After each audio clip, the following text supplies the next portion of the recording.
La SEC, le régulateur américain, veut poursuivre Paxos en justice, la société émettrice du stablecoin BUSD, le Binance USD. Le stablecoin estampillé Binance est indexé sur le cours du dollar et donne une référence entre le dollar américain et les crypto-monnaies. Et c'est pas tout. Le département des services financiers de New York, le NYDFS, demande dans le même temps à Paxos de cesser d'émettre des tokens BUSD sur le marché. C'est tout juste hallucinant ce qu'il est en train de se passer. Est-ce que Binance survivra à cette attaque anti-crypto orchestrée par les institutions? Est-ce qu'on va retourner en bear market? Est-ce que la crypto va survivre? Salut les pilotes, c'est Sylvain pour Objectif Lune et sur cette chaîne, on parle money management, crypto et investissement.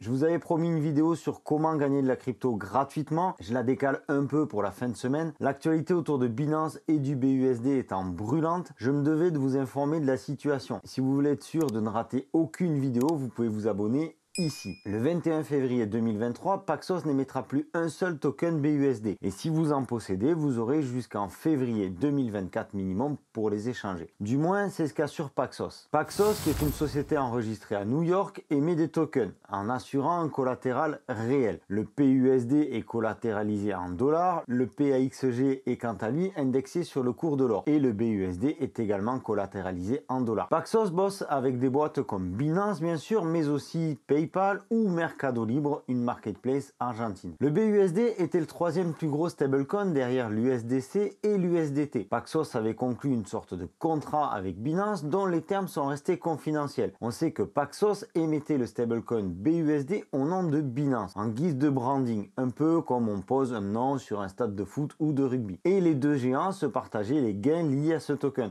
En fait, ils se partageaient les frais de blockchain. Ça représente une perte de plusieurs millions de dollars pour chacune des parties si jamais le BUSD partait à la trappe. Uniquement en termes de revenus parce que l'argent est bien réel. Paxos a toutes les réserves nécessaires pour assurer un retrait du BUSD de l'univers crypto. Et de son côté, Binance affirme avoir 120% de collatéral en réserve pour remplacer le BUSD. Donc on a le NYFDS qui demande le retrait du BUSD et la SEC qui menace Paxos d'un procès. Un peu à la manière de XRP Ripple dont le procès traîne depuis de nombreuses années. La SEC accuse Paxos d'avoir émis un titre financier, en gros une action. Ce qui, à mon humble avis, est totalement stupide puisque le BUSD est indexé sur le dollar. Il sert simplement de référence pour toutes les cryptos qui peuvent s'échanger en BUSD. Et donc en ce sens, ce sont plutôt les autres cryptos qui peuvent être considérés comme des actions. Rappelons qu'au départ, la création de stablecoins comme l'USDC, l'USDT, voire même le tristement célèbre UST,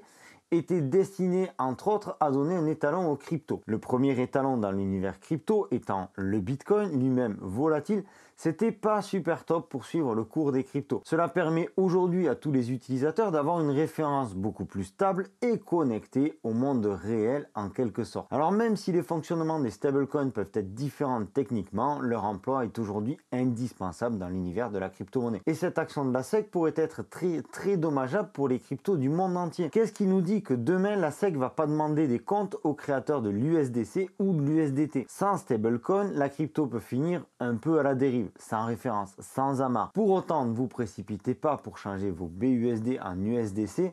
Rien ne presse et pour le moment donc rien ne nous dit que la SEC va pas continuer ses coups de pression sur la sphère crypto. Le jour de ces annonces, le 13 février 2023, concrètement on n'a pas eu de réel impact sur les marchés. Le Bitcoin perdait 1,5%, l'Ethereum 3,5%, en revanche le BNB de Binance perdait lui 10%. Ouais, là ça pique un peu quand même. Cependant, c'est pas énorme en termes de baisse. Alors attention, parce que oui, on pourrait revoir un bear market, surtout si la SEC et les différentes régulations continuent de casser les pieds au milieu crypto. Mais on peut aussi supposer qu'après les épisodes Terra Luna et FTX en 2022, le marché est déjà prêt pour d'autres bad news et que finalement, il a appris à faire avec. Maintenant, à qui profite le crime? Qui veut tuer le BUSD? Qui veut faire du tort à Binance? Est-ce que ce serait les concurrents de Binance? Est-ce que ce serait la riposte de Coinbase, la guerre entre la Chine et les États-Unis? Rappelons que Coinbase est partie prenante de l'USDC, le deuxième stablecoin au monde en termes de capitalisation, pile entre l'USDT,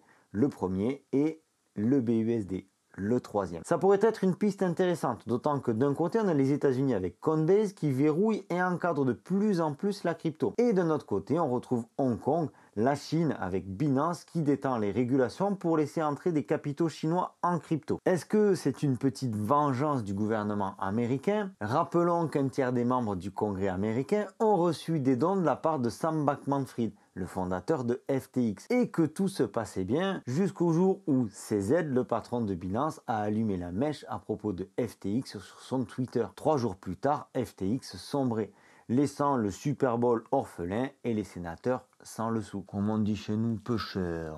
Bon, clairement, j'avais préparé la vidéo et quelques minutes avant d'enregistrer, Bloomberg balance que Circle USDC a déposé une plainte alléguant que les réserves de Binance ont été mal gérées en 2022. C'est QFD. Bien entendu, le patron de Binance a réagi à l'annonce concernant le BUSD dans un tweet relativement concis. Ne vous inquiétez pas, on gère la situation. Sam Bankman-Fried disait à peu près la même chose. Soyons clairs tout de même, les choses sont bien différentes et réellement on comprend que le BUSD est simplement une source de revenus pour Binance, rien de plus. Là où ça devient plus inquiétant, c'est si la SEC ou les autres régulateurs catégorisent tous les stablecoins comme des actifs numériques. Là, ça risque de bloquer tout le système économique des cryptos, sauf si les boîtes fondatrices de ces stablecoins payent ce que la SEC leur demande. Donc peut-être que la SEC fait aussi ça pour gagner de l'argent. Peut-être que c'est la réelle motivation de la SEC que d'aller taxer davantage l'univers crypto. Dans ce cas, la SEC aurait intérêt à taxer sans faire couler. Reste une dernière hypothèse, un peu tirée par les cheveux.